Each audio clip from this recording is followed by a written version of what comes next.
Let's mind your business now. And the International Monetary Fund, IMF, has revised upward Kenya's economic growth outlook for 2023 to 5.3%, higher than the 5.1% that had been projected 6 months ago. IMF says that Kenya's diversified economy has provided the much-needed cushion against elevated shocks in that the wider East Africa region is now facing.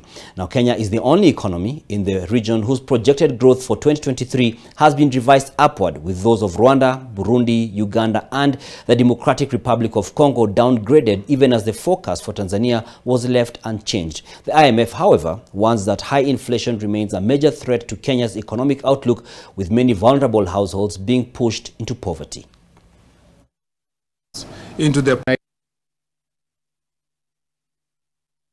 That's what's really helping, we see, in terms of the growth projections for the non-resource intensive countries. We see actually improvement across the region, and I believe there, because they can really depend on other things than commodities in particular, which are very much dependent upon the global economy. There are really a lot of potential to grow for this very dynamic economy. But inflation has been very detrimental to growth, and in particular to the livelihoods and lives of people.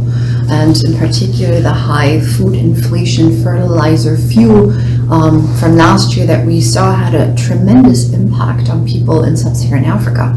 For instance, we estimate that 132 million people are at risk of acute food insecurity as of 2022, and the situation is not likely to improve very much. The Kenya Ports Authority will no longer accept containers